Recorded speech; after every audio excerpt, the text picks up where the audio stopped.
Capítulo 3. O encolhimento da classe média. A visão de Robert. Como aumentar seu QI financeiro. Existem muitas definições para inteligência. Aprendi uma das mais práticas delas com meu pai rico.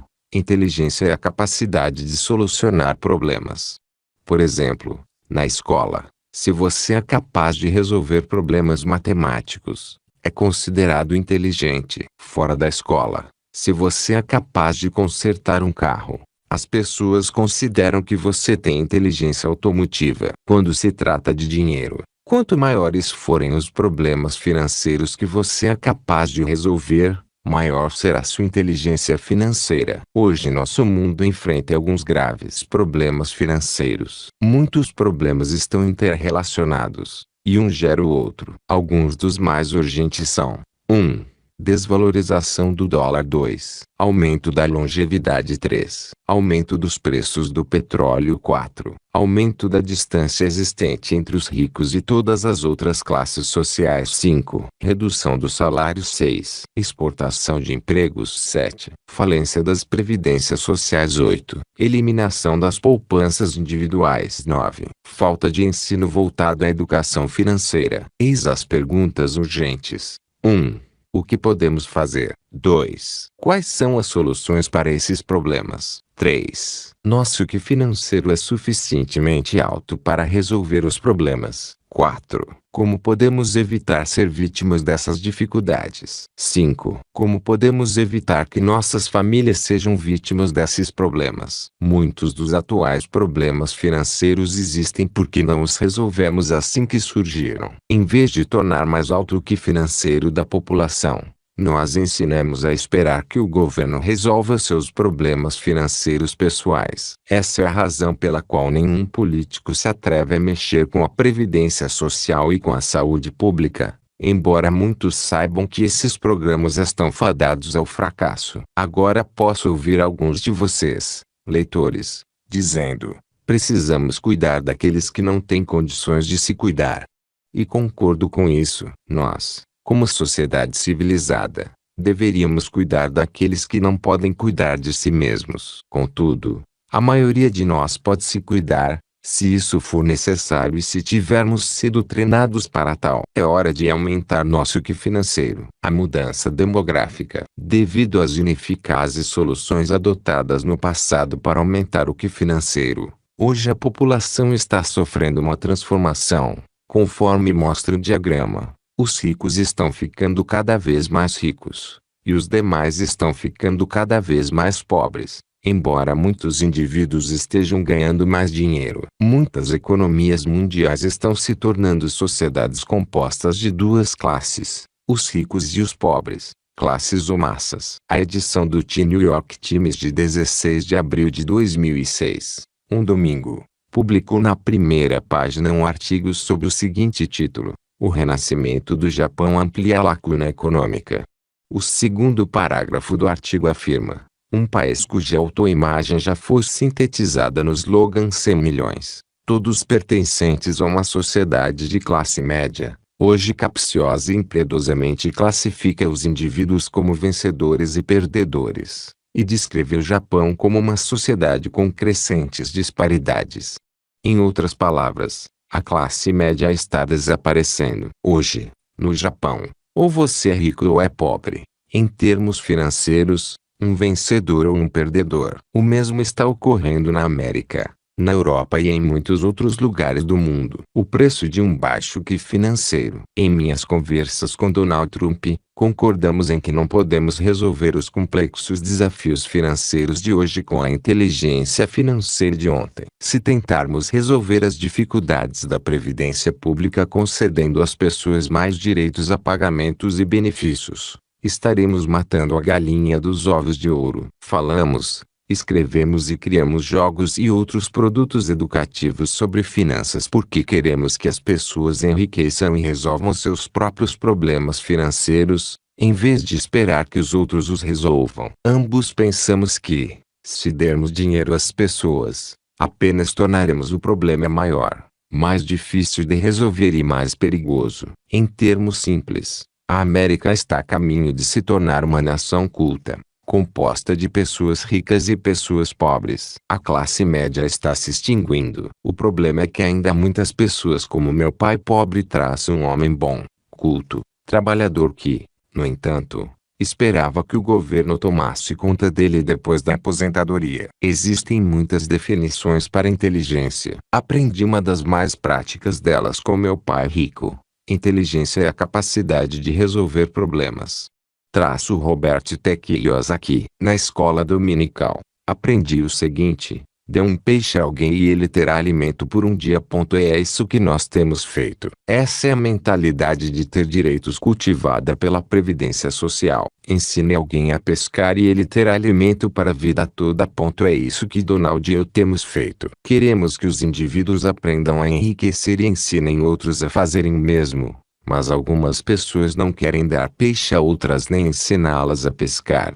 Na verdade, querem lhes vender peixe. Muitos desses vendedores de peixe são corretores de bolsas de valores, corretores de imóveis, planejadores financeiros, bancos e agentes de seguros. Estão no negócio de vender, não necessariamente no de ensinar ou dar. Em inglês, quando você junta as duas palavras, sell, vender, e fish, peixe, cria a palavra selfish, egoísta. E embora a maioria das pessoas do ramo de negócios não seja egoísta, um número suficiente o é, e isso faz com que a palavra soe verdadeira. Eu a uso aqui para enfatizar a importância de estar prevenido, de estar consciente da diferença entre aqueles que dão, os professores, e aqueles que vendem. Donald e eu estamos preocupados com o fato de que a maioria das pessoas prefere não aprender a administrar ou a investir seu próprio dinheiro. Em vez de aprenderem, elas simplesmente entregam seu dinheiro a especialistas,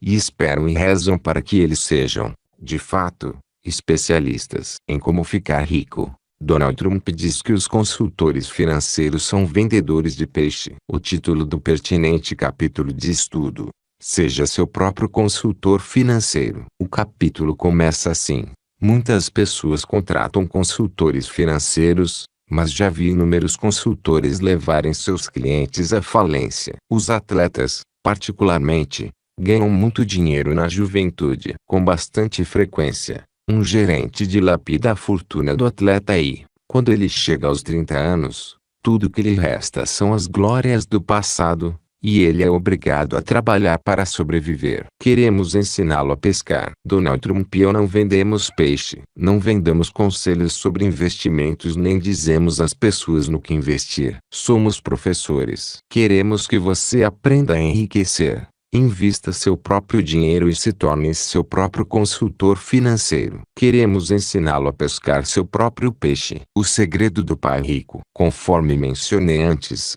muitos ricos são reservados. Não percebi a que ponto isso é verdade até que os parentes de meu pai rico me pediram para não mencionar o nome da família no livro Pai Rico, Pai Pobre. Muitos ricos preferem permanecer no anonimato. Não querem se tornar conhecidos ou não querem compartilhar seus segredos financeiros. Por isso, tive uma grata surpresa ao descobrir que Donald Trump é muito sincero em relação à sua fortuna e deseja tornar público o segredo de seu êxito financeiro. Em seu livro Buffetology, Mary Buffett escreve: F. Scott Fitzgerald diz em um de seus livros que os milionários são diferentes de você ou de mim. E ele estava certo. Mas eles são diferentes das formas mais estranhas. A mais estranha de todas é o código de silêncio que exigem da família e dos amigos. Enquanto estive casada com Peter, filho de Warren Buffett, mais de uma vez ouvi a recomendação de não comentar com ninguém que não pertencesse à família sobre Warren e seus investimentos. Escrever este livro era algo simplesmente fora de cogitação. Depois de se divorciar de Peter, Mary Buffett rompeu o código de silêncio e decidiu explicar, em detalhes, como Warren Buffett age, revelando os segredos do ex-marido. É um excelente livro, e muito bem escrito, e realmente revela os segredos de Buffett. É um livro sobre a maneira de agir de Warren Buffett, embora ele não tenha autorizado. Contudo, explica como Warren Buffett conduz seus negócios. Isso não significa que você ou eu, ou mesmo o Donald Trump, usemos a mesma fórmula. Tampouco que queremos fazê-lo. De muitas formas, que serão explicadas mais à frente neste livro.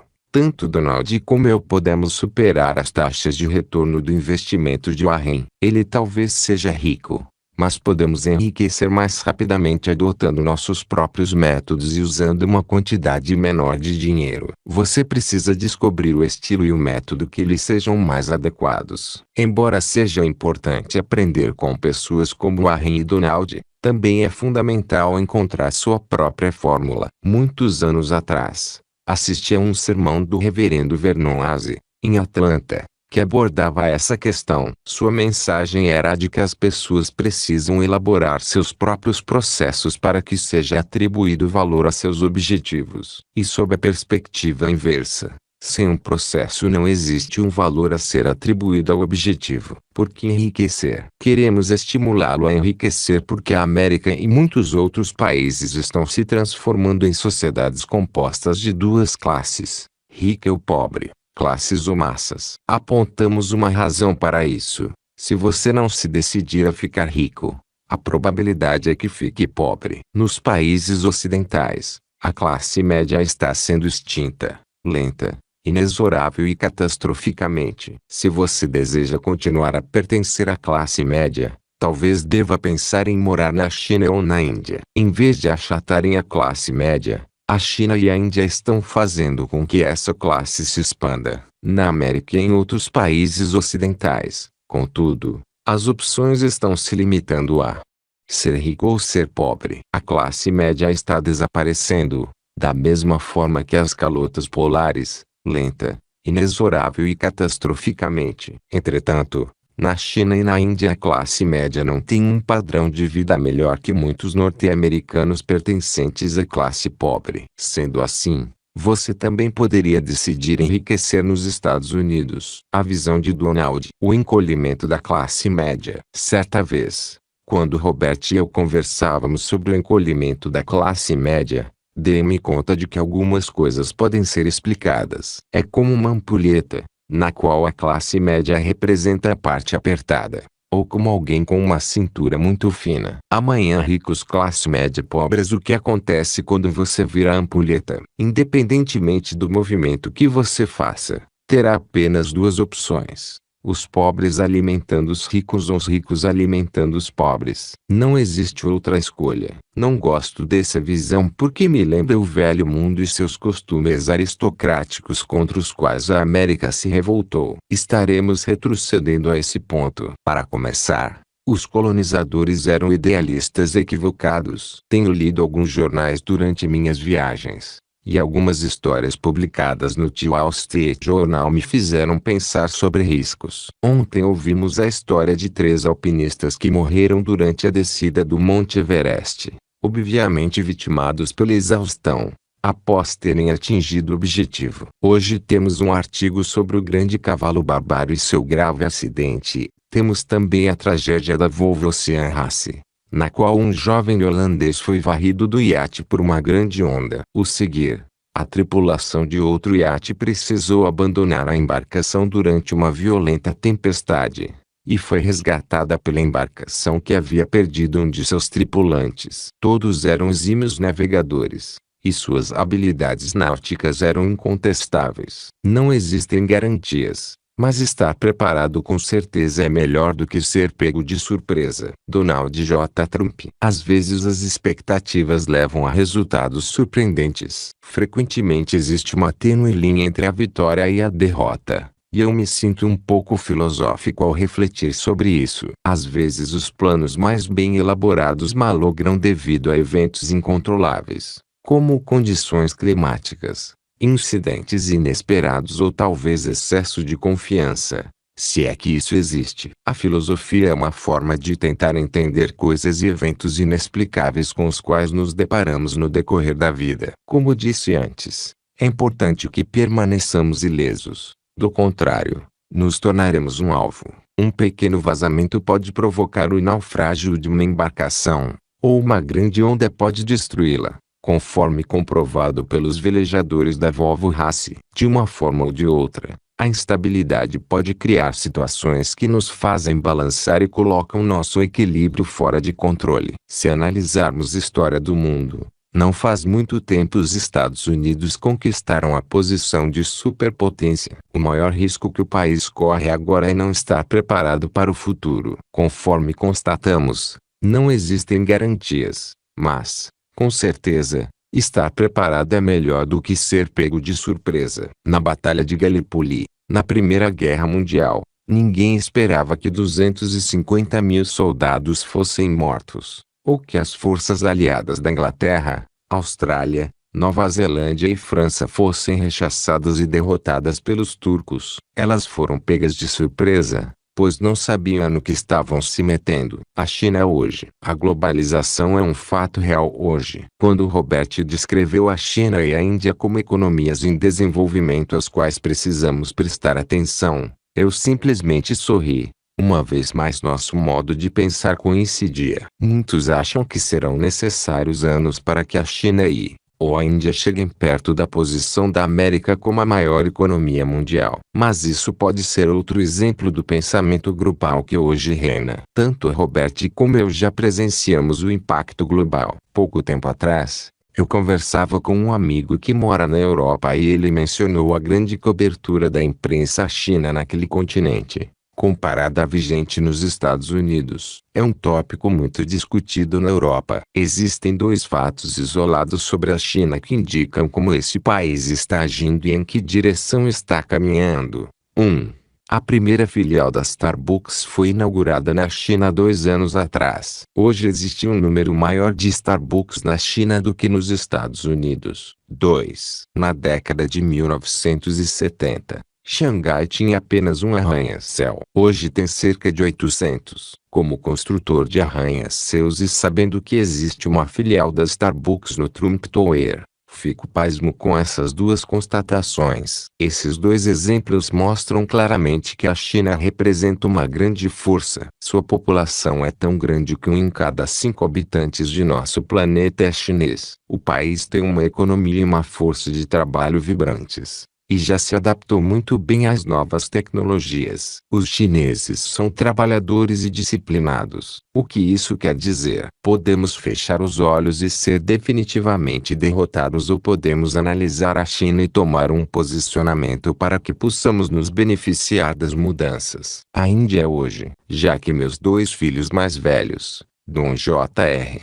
e Ivanka, que trabalham na Trump Organization, recentemente visitaram a Índia, decidi fazer algumas pesquisas por conta própria. Mas primeiro quero contar uma história recente que ocorreu no Trump Tower. No ano passado, um de meus funcionários estava indo para o aeroporto e pegou um táxi perto do Trump Tower. O motorista era um jovem indiano, e aquela era sua primeira viagem para o aeroporto. Mas ele estava mais interessado em saber se seu passageiro já vira o Sr. Donald Trump. Meu funcionário respondeu, sim, há 5 minutos.